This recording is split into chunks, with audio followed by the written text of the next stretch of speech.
Nuevos programas sociales y mayores impuestos a los ricos. Es el plan del presupuesto anual del presidente Joe Biden para dar un alivio al bolsillo de los estadounidenses en medio de las elecciones.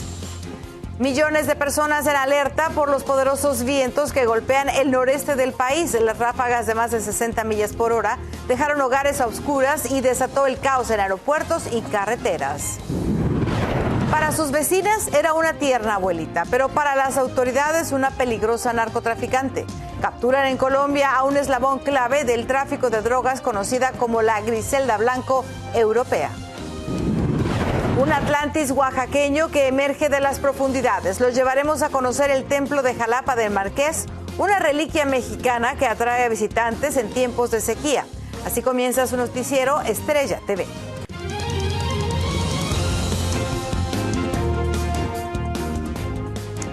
Hola, ¿qué tal? Muy buenas tardes. Bienvenidos a su noticiero Estrella TV. Les saluda Palmira Pérez. Muchas gracias por acompañarnos. Vamos a iniciar con la información porque este lunes el presidente Joe Biden presentó un amplio plan presupuestario para el año fiscal 2025.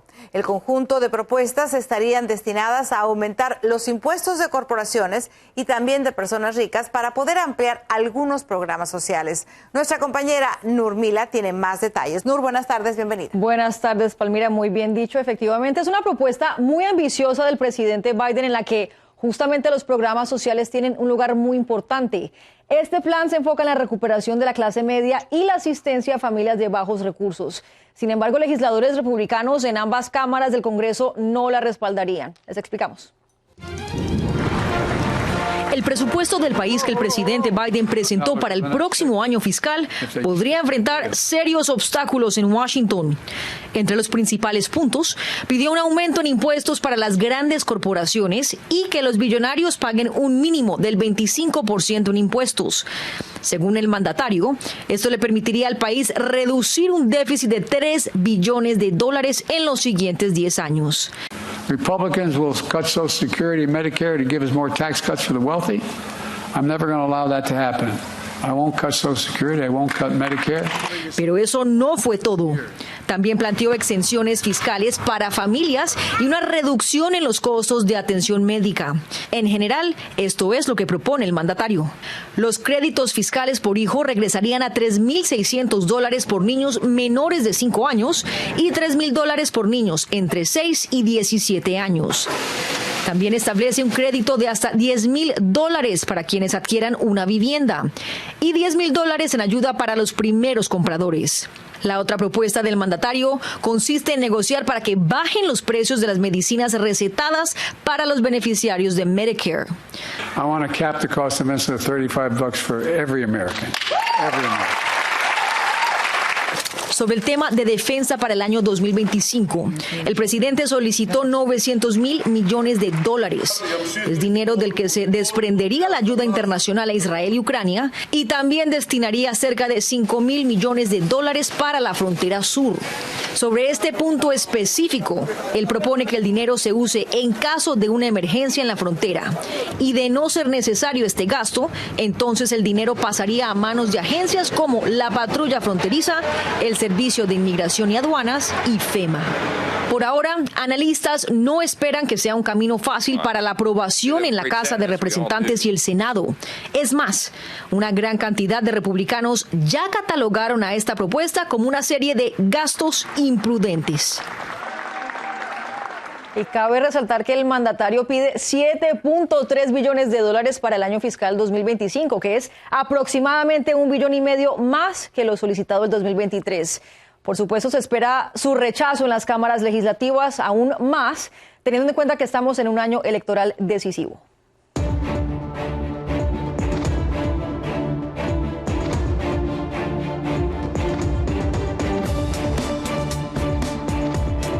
Le informo que mañana se llevarán a cabo las primarias presidenciales de Georgia. El presidente Joe Biden y el exmandatario Donald Trump este fin de semana estuvieron adelantando campañas en ese importante estado.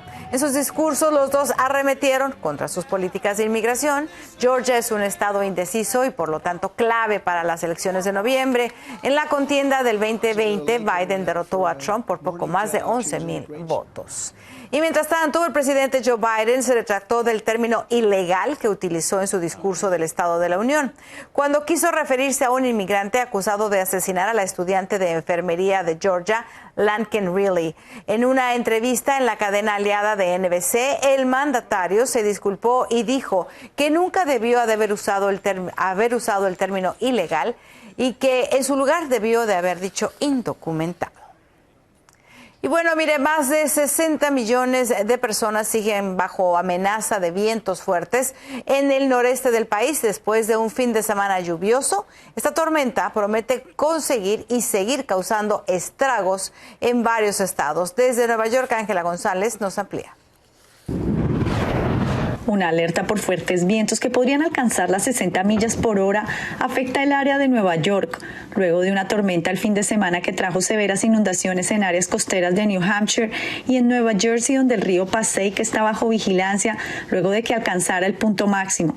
Ciertos camiones y trailers fueron prohibidos de transitar en al menos 9 puentes del área de Nueva York ante las peligrosas ráfagas de viento, lo que afecta a varios comerciantes. Pues sí, claramente, pues es lógico ahí que los vientos son peligrosos por los puentes, todo eso que mueven y todo eso.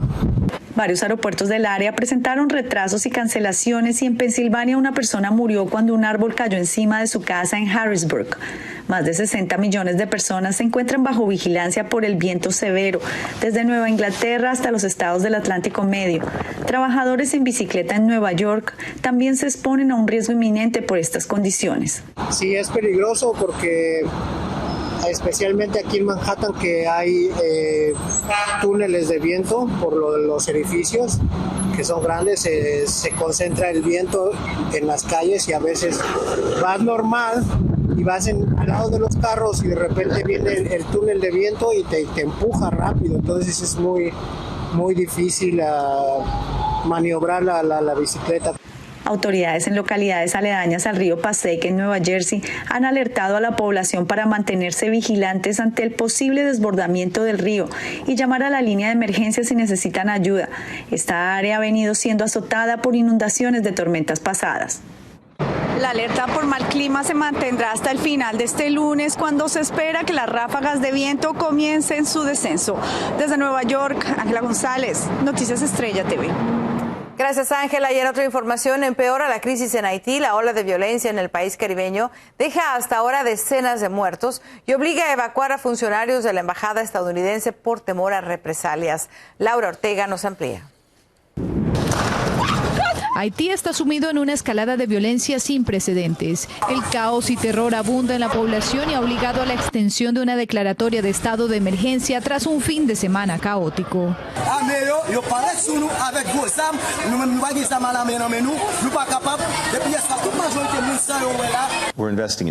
Este lunes el secretario de Estado Anthony Blinken partió hacia Jamaica para reunirse con la comunidad del Caribe CARICOM para hacer frente a la crisis humanitaria que vive Haití y acelerar una posible transición política tras la negación del primer ministro Ariel Henry de abandonar el poder. El domingo, el Papa Francisco desde el Vaticano mostró su preocupación por el pueblo haitiano e hizo un llamado a la comunidad internacional. Vi invito a pregare per l'intercessione della Madonna del Perpetuo Soccorso, perché cessi ogni sorta di violenza e tutti offrano il loro contributo per far crescere la pace e la riconciliazione nel paese con il sostegno rinnovato della comunità internazionale.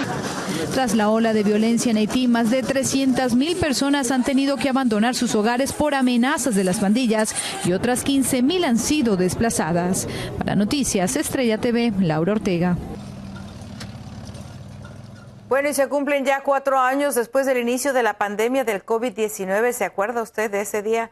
Un evento que sembró terror y desafíos a nivel mundial. Pero ¿cómo ha impactado este periodo en nuestras vidas, las lecciones que hemos aprendido y qué ha cambiado desde entonces? Desde Miami, nuestro compañero Anthony Belchi nos explica. Se cumplen 4 años de este momento, cuando la OMS declaraba el brote mundial de COVID-19 como una pandemia. Desde entonces, más de 6 millones de estadounidenses han sido hospitalizados y más de 1.200.000 murieron. Que debimos de estar mejor preparados. Ningún país se preparó adecuadamente para la siguiente pandemia. Se perdió la inversión muchos años atrás para la investigación y la vigilancia epidemiológica. La aparición de las vacunas que se aprobaron en un tiempo récord disminuyó considerablemente los casos más graves. Aún hoy en día se recomienda su uso porque el virus no se irá. Este virus llegó a quedarse como la influenza, se volvió al vecino incómodo, pero tenemos que volver a vacunarnos cada año. Pero ya no hay motivos de preocupación. Hace unos días los CDC incluso cambiaron las pautas de aislamiento. Ahora no es necesario y se trata al virus como una gripe común, aunque eso ha generado algunas molestias entre los médicos. No se debe considerar una gripe común, pero se debe considerar una infección respiratoria que ya sabemos cómo tratar y cómo prevenir. Pero el virus ha dejado lo que llaman COVID prolongado. Se produce cuando los pacientes tienen síntomas durante al menos 4 semanas. En algunos casos pueden persistir hasta meses. Se estima que más de 17 millones de adultos lo padecen y aún es muy temprano para saber qué consecuencias puede acarrear. Y no hay un tratamiento. Hay algunos tratamientos que funcionan para algunas de las personas, pero hay complicaciones por cual todavía no tenemos maneras de resolver. Además, los médicos insisten en que no hay que bajar la guardia y que es muy probable que aparezcan nuevos virus que pongan en alerta a la población. Desde Miami, Florida, Anthony Belchi, Noticias Estrella TV. Gracias, Anthony. Mire, la plataforma de vivienda de alquiler Airbnb prohíbe el uso de cámaras de seguridad en interiores. La actualización fue anunciada este lunes y entrará en funcionamiento a nivel mundial a partir del 30 de abril. La nueva política fue consultada y los anfitriones y los huéspedes también dijeron que necesitaban privacidad, así como usuarios. Las cámaras en exteriores, esas sí estarán permitidas. No se vaya porque tenemos más aquí en su noticiero Estrella TV. En México se reavivan las protestas de normalistas de Ayotzinapa tras el homicidio de otro estudiante. Y decenas de personas resultaron heridas tras violento movimiento en el aire durante un vuelo de un Boeing. Y en Colombia cae la madrina, la abuela narcotraficante más buscada por autoridades europeas. Al volver los detalles.